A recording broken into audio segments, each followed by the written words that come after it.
Здравейте!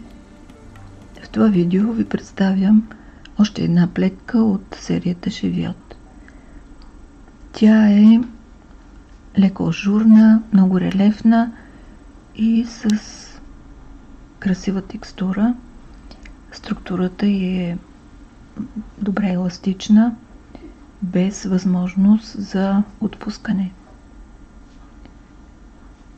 Състои се от 6 реда и 2 бримки, като първите 2 реда се изработват тези плътни, характерни за серията пъпки. Във вторите 2 се правят тези дълги бримки и последните 2 са ластична плетка 1 на 1. Първи ред от опаковата страна. Тук плетем последният начин. Една сваляме с наметка. На втората изваждаме дълга бримка от долния ред и също я сваляме. Конец идва отпред. Сваляме с наметка. Изваждаме дълга бримка. Сваляме. Конецът идва отпред. Сваляне с наметка. Изваждане. Сваляне. Сваляне с наметка. Изваждане. Сваляне. И продължаваме така до края на реда. Втори ред от лицевата страна. Бримката с наметка изплитаме лицево заедно за предната стена.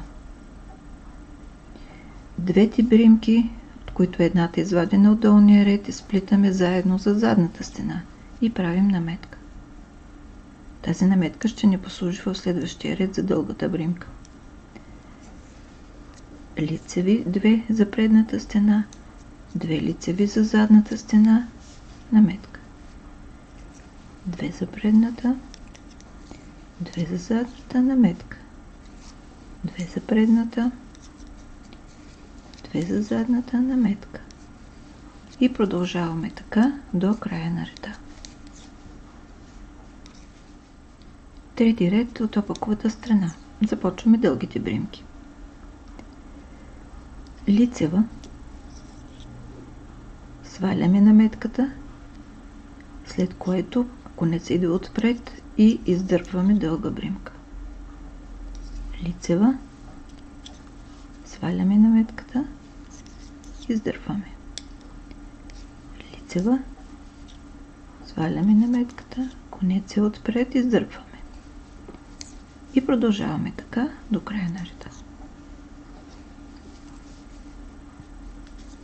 Четвърти ред от лицевата страна.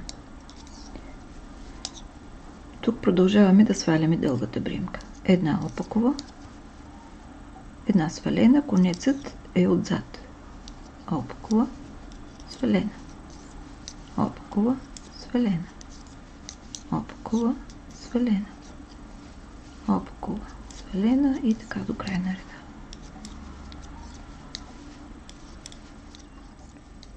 Пети ред от опаковата страна. Тук плетем ластична плетка 1 на 1. Лицева, опакова, лицева, опакова, лицева, опакова, лицева, опакова. И така до края на реда. Шести, последен ред от лицевата страна. Сваляме крайната бримка и продължаваме. Една опакова, една лицева. Опакова, лицева. Опакова, лицева. Опакова, лицева. И така до края на реда. В резюме за плетката. В първите 2 реда оформихме тази пътечка, характерна за цялата серия. Във вторите 2 реда образувахме тези дълги бримки и последните 2 реда изплетахме ластична плетка 1 на 1. С тази плетка може да плетете дрехи и аксесуари, както от вълнена прежда за зимата, така и от летни памучни прежди. Може да изплетете зимен пуловер или лятна блузка, може да изплетете зимен шал или лятна наметка, може също да изплетете и калъвка за възглавница за домашния интериор. Тя е една универсална ажурна плетка, която се плете много лесно. Препоръчвам ви я горещо. Благодаря ви, че бяхме заедно. Ако харесвате това видео, натиснете бутон лайк. Абонирайте се за канала и за известията, за да гледате всички мои видеа. Пожелавам ви вдъхновение, плетете с любов и бъдете щастливи. До скоро!